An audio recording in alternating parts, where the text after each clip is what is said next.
ኮሎኔል መንግስቱ ኃይለማርያምና የኃይሌ ፊዳ ሞት። ኃይሌ ፊዳን ማን ገደለው? ከአፈንዲ ሙተቂ።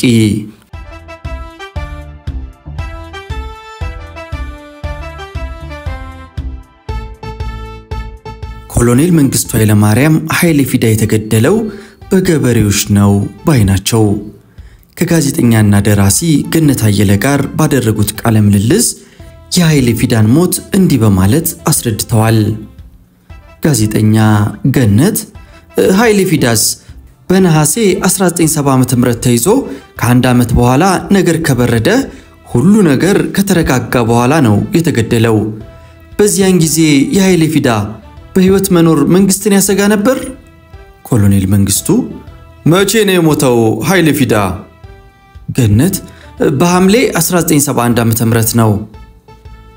ኮሎኔል መንግስቱ ማን የገደለው? ገነት እኔ ምን አውቃለሁ፣ አስክሬኑ ከቀድሞ የራስ አስራተ ካሳ ግቢ ነው ተቆፍሮ የወጣው፣ እዚያ ነው የተገኘው። ኮሎኔል መንግስቱ ኃይሌ? ገነት አዎን ኃይሌ ፊዳ። ኮሎኔል መንግስቱ እዚያ ምን ሲሰራ? ገነት እዚያ ነው አስክሬኑ የተገኘው። ኮሎኔል መንግስቱ እኔ አላውቅም። ገነት መሞቱንም አያውቁም? እርሱንም እዚህ ከመጡ በኋላ ነው የሰሙት? ኮሎኔል መንግስቱ መኢሶኖች እኮ ጥለውን ሄደዋል። የሶማሊያ ጥቃት አይሎ ሲመጣ የሻቢያዎች ጎራ ስለተነከረ ከዚህ ከደከመ መንግስት ጋር ምን እንሰራለን ብለው አይደል እንዴ ጥለውን የነጎዱት? በእነሱ ሐሳብ እኛ በመዳከማችን ወደፊት ከኛ ጋር በመቀጠል የስልጣን ጥማታቸውን የሚያረኩበት መንገድ ስለማይኖር ልዩ ልዩ ምክንያት ሲያቀርቡ ቆይተው በመጨረሻ ፈርጥጠዋል። በዚህን ጊዜ እነ መስፍን ካሱ ወደ ሲዳሞ እና ኃይሌ ፊዳ ወደ ወለጋ ሲሄዱ አግኝቶ ገበሬን የገደላቸው። ገነት እዚያን የተገደሉት? ኮሎኔል መንግስቱ በሙሉ በማለት ለገነት አየለ አንበሴ አጫውተዋት ነበር።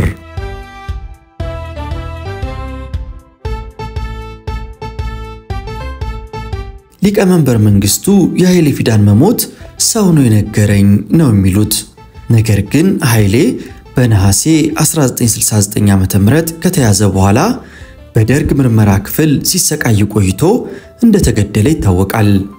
ለዚህ ማስረጃ የሆነውንና ኃይሌ ከመሞቱ በፊት የሰጠውን ባለ 36 ገጽ የምርመራ ቃል በልዩ ልዩ መንገዶች ታትመው አንብበነዋል። ከኃይሌ ጋር በአንድ ክፍል ታስረው የነበሩ ጓዶቹም ኃይሌ በዚያ ወር እንደተገደለ ተናግረዋል።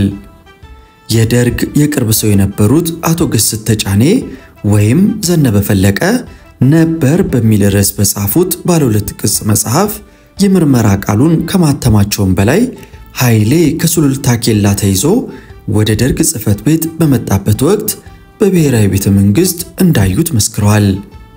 በዚህም መሰረት ሊቀመንበር መንግስቱ ኃይሌን በእርግጥ ገድለውታል ወይ የሚለው ጥያቄ ለአሁኑ ዘመን አይሰራም።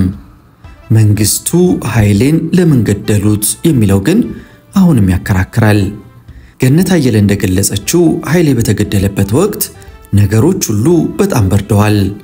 የሶማሊያ ወራሪዎች ከምስራቅ ኢትዮጵያ ከተባረሩ 1 ዓመት አልፏቸዋል።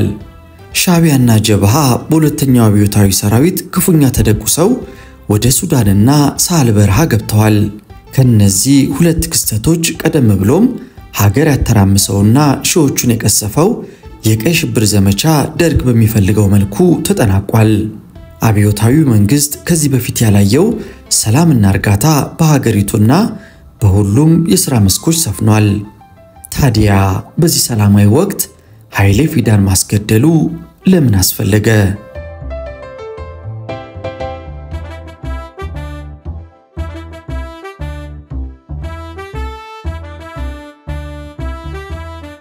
በርካታ ተመልካቾች የየራሳቸውን ግምት አስቀምጠዋል። አንዳንዶች ነገሩን ከቂም በቀል ጋር ያያይዙታል። መንግስቱ አንድ ቀን የገላመጠውን እንኳን የማይምር ቂመኛ ነው ይላሉ እነዚህ ወገኖች። የተወሰኑት ደግሞ መንግስቱ በችሎታና በእውቀት ከእርሱ የሚበልጥ ሰው ከታየው ወደፊት ስልጣኔን ይነጥቀኛል በሚል እንደሚያስገድለው ያወሳሉ። እነዚህኛዎቹ ክርክራቸውን ሲቀጥሉ መንግስቱ ኃይለማርያም ኃይሌ ከእስር ቢለቀቅ ወይም ቢያመልጥ የራሱን ቡድን አደራጅቶ ወይም አንዱን ጄኔራል ተጠግቶ ከስልጣኔ ሊያሽቀነጥረኝ ይችላል የሚል ፍራቻ ነበረው ባይናቸው።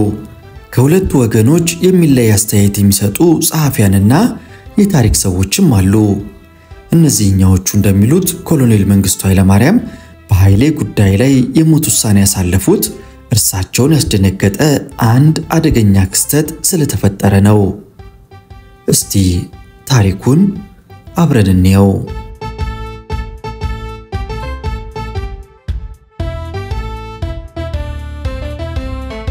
ኮሎኔል መንግስቱ ለጉብኝት ወደ ኩባ ይጋበዛሉ። ከጓድ ፊደል ካስትሮ ጋር ጉብኝትና ስብሰባውን ማካሄድ ይጀምራሉ። ከጥቂት ጊዜ በኋላ ግን ለሥራ ጉዳይ ወደ ውጭ ሀገር በመሄዱ ሕይወቱ ለጥቂት የተረፈችው የመኢሶኑ ዶክተር ነገደ ጎበዜ አዲስ አበባ መግባቱ ይነገረዋል። እንዴት መጣ ብሎ ቢጠይቅ የደቡብ የመን ፓስፖርት ይዞ ከደቡብ የመን ልኡካን ጋር ተቀላቅሎ ሆነ መልሱ። ደቡብ የመን አሁን ከሰሜን ጋር ተዋሃዳለች። ዶክተር ነገደ ተይዟል ወይ ብሎ ሲጠይቅ አለመያዙ ተነገረው። ያለበትን ቦታ ጠይቆ የተሰጠውን መልስ ሲሰማ ደግሞ ኮሎኔል መንግስቱ በድንጋጤ ፈዞ ቀረ። በእርግጥ ዶክተር ነገደ አዲስ አበባ ገብቷል። ነገር ግን መጥፎ አጋጣሚ ሆኖ ድሮ ከሚያውቀው የኤርፖርት ደህንነት ኃላፊ ጋር አይን ላይን ተገጣጠመ። ደህንነቱ ነገሩን ወዲያውኑ ለደርጎች አስታወቀ። ደርጎችም ነገደ ጎበዜን ለመያዝ ተንቀሳቀሱ። ሆኖም ዶክተሩ ኩባ ኤምባሲ ገብቶ ተደበቀ። ሁኔታው ለጓድ ፊደል ካስትሮ ሲነገራቸው ካስትሮ አማላጅ ሆኑና በነገር ውስጥ ገቡ። በእርሳቸው ተማጽኖም ዶክተር ነገደ ከኤምባሲው ወጥቶ ወደ አውሮፓ ተመለሰ። ይህ ድርጊት የተከሰተው የሶማሊያ ወረራ ካበቃ ከጥቂት ወራት በኋላ ነበር። ደርጎች ነገሩን እንደ ኩዴታ ነው የወሰዱት። ለዚህም ነው በውስጣቸው ከፍተኛ መሸበር የተፈጠረው። እርግጥ ሀገራቱ ኩዴታና ደርግ ቢሉ የማስፈጸም አቅም ነበራቸው። በወቅቱ የሶማሊያን ወረራ ለመቀልበስ በተደረገው ዘመቻ አብዮታዊ አጋር ሆኖ የመጣው የኩባ 20,000 ሜካናይዝድ ጦርና የየመን 2,000 መድፈኛ ጦር ኢትዮጵያ ውስጥ ስለነበሩ እነርሱን ይዘው አንድ ነገር ማድረግ ይችሉ ነበር ተብሎ ይገመታል። የዘመኑ ኃያል ሶሻሊስት ሀገር የሆነችውን ሶቪየት ህብረትንም ለእርዳታ ቢጠሯት በእጄ ከማለት የምትመለስ አይሆንም። ከመንግስቱ ይልቅ ኩባና ደቡብ የመን ይበልጡባታልና። ሆኖም የዶክተር ነገደን መምጣት ብቻ በማየት ኩዴታ ተጠንስሷል ለማለት ይከብዳል። ኮሎኔል መንግስቱ በዚህ መረጃ ላይ በመመርኮዝ ኩዴታ እንደታቀደባቸው አሰመሩበት። ሀገራቱ ፈጸሙብኝ ላሉት በደል ደግሞ ቀጥተኛ ምላሽ ከበዳቸው። ምክንያቱም የክፉ ቀን ወዳጆች ናቸውና። በሌላ በኩል ግን ሊቀመንበሩ ቁጭታቸውን መዋጣቃታቸው። ለምን ቢባል እንኳንስ እንዲህ አይነቱ ምልክት አግኝተው ይቅርና በጥርጣሬ ብቻ ብዙዎቹን ቀስፈዋልና። የቀይ ሽብሩ ትርኢት ሳይደመር የተፈጁትን ሰዎች ቤት ይቁጠረው። ሌተናል ኮሎኔል አጥናፉ አባተን ለሀገራችን ሶሻሊዝም አይጠቅማትም፣ እንደ ዩጎዝላቪያ የቅይጥ ኢኮኖሚ መርህ መከተል አለብን በማለታቸው ብቻ አስገድለዋቸዋል። ለኤርትራ ጥያቄ ሰላማዊ መፍትሄ ያስፈልጋል ያሉ በርካታ ጓዶቻቸውን አስረሽኗል። አቡነ ቴዎፍሎስ፣ ቄስ ጉዲና ቱምሳና ሼህ ሰይድ ቡርላ የመሳሰሉ የሃይማኖት አባቶች ያለ አንዳች ምክንያት ተገድለዋል። ከዚህ አንጻርም ለዶክተር ነገደ ጎበዜ ድፍረት የሚሰጡት ቅጣት ከፍተኛ ይሆናል ማለት ነው። ግን ዶክተር ነገደ አልተያዘም። ስለዚህም ቁጭቱ በምን ይውጣላቸው? እንግዲህ በአንዳንዶች እምነት ዶክተር ኃይሌ ፊዳ የተገደለው በዚህ እርግጠኛነቱ ባልታወቀ የዶክተር ነገደ ጎበዜ ኩዴታ ጦስ ነው።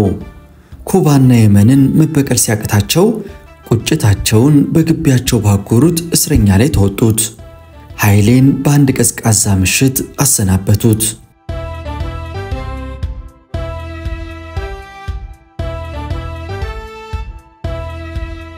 በቅርብ ጊዜ የተገኙ መረጃዎች ግን ከላይ ቀረበውን ታሪክ ዋጋ ቢስ አድርገውታል። እነዚህ መረጃዎች እንደሚሉት ዶክተር ነገደ ጎበዜ ወደ ኢትዮጵያ ተመልሰው የመጡት በሊቀመንበር መንግስቱ ዕውቅና ነው።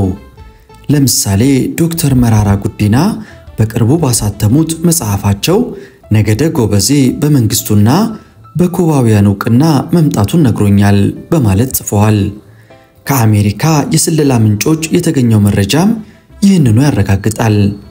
ስለዚህ ደርጎች መፈንቅለ መንግስት ሊካሄድ ነበር እያሉ ወከባ ይፈጥሩ የነበረው ህዝቡንና የተቃዋሚውን ክፍል ለማደናገርና የበለጠ ጸጥ ለማድረግ ነው ማለት ነው።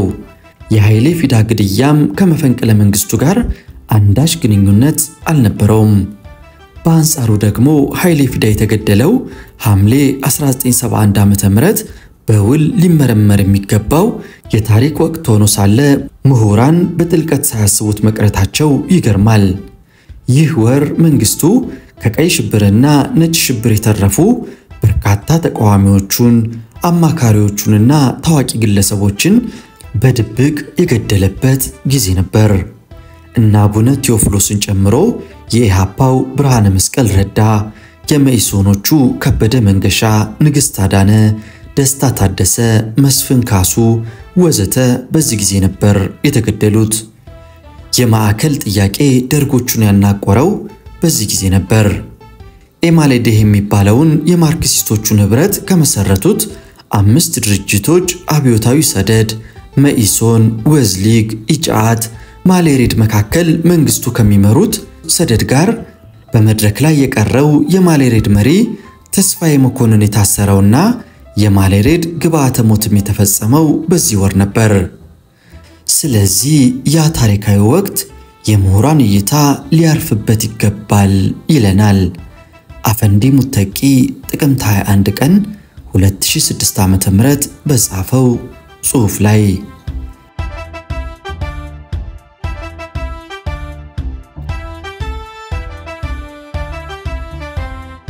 ውድ የኢትዮ ትዝታ ቤተሰቦች ቻናላችን ለብዙዎች እንዲደርስ ላይክ፣ ሼር፣ ሐሳብ አስተያየት በመስጠት ቻናላችንን ደግፉልን። ለማንኛውም ጥያቄና አስተያየት በስልክ ቁጥራችንም ደውሉልን። ለዛሬ ግን አበቃን። ለታሪክ ማስታወሻ የሆነን ዘንድ የዛሬውን ታሪክ አቀረብንላችሁ። ይህም የኢትዮጵያ ታሪክ ነው።